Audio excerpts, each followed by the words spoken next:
రాష్ట్ర ముఖ్యమంత్రి రేవంత్ రెడ్డి హైదరాబాద్లోని లలిత కళా తోరణంలో Indian Institute of Handloom Technology ప్రారంభోత్సవం చేశారు. ప్రభుత్వం నేతన్నలకు అన్ని రకాలుగా అండగా ఉంటుందని ఆయన స్పష్టం చేశారు. అనంతరం నేతన్నకు చేయూత పథకం కింద 36,133 మంది లబ్ధిదారులకు 290 కోట్ల రూపాయల నిధులను విడుదల చేశారు.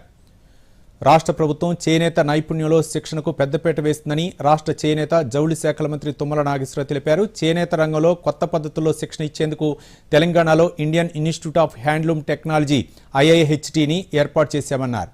ఇప్పటి వరకు దేశంలో కేవలం 6 ప్రాంతాల్లో మాత్రమే IIHTలు ఉన్నాయని, ఈ సంస్థ ఏర్పాటుతో ఏటా 60 మంది విద్యార్థులకు చేనేత టెక్స్టైల్ సాంకేతికతలో 3 ఏళ్ల డిప్లొమా కోర్సు అభ్యసించడానికి అవకాశం ఏర్పడుతుందని తెలిపారు.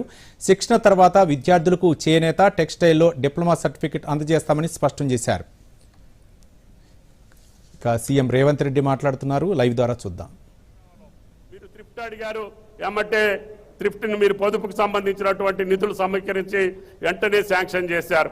గతంలో ఉన్నటువంటి బాకీలన్నింటినీ కూడా ఒక్కొక్కటి శైలజ గారు పూర్తి చేసుకుంటూ, ముఖ్యమంత్రి గారు మా శాఖ నుంచి ఏ ప్రపోజల్ వెళ్ళినా కూడా వెంటనే దాన్ని ఆపొద్దు, ఇంకేమైనా ఇబ్బందులు ఉంటే ఆపండి, కానీ నేతన్నలకు సంబంధించినటువంటి ఫైలు నా దగ్గర పెండింగ్ ఉండొద్దు అని చెప్పినటువంటి వ్యక్తి గౌరవనీయులు రేవంత్ రెడ్డి గారు అని చెప్పి మీకు ఈ సందర్భంగా మనం చేస్తున్నా.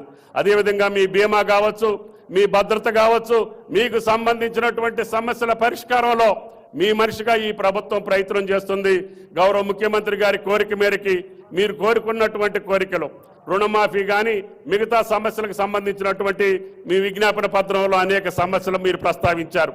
తప్పకుండా మీ పెద్దలతో సంప్రదించి ఆ సమస్యల పరిష్కారానికి తప్పకుండా ముఖ్యమంత్రి గారి సహకారంతో ఈ యొక్క చేనేత జౌళి శాఖ పరిష్కరిస్తుంది.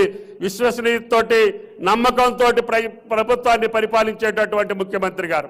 ఇందాక పెద్దలు చెప్పారు, ఆయన గారు చిన్న వయసులో ముఖ్యమంత్రి అయ్యారు.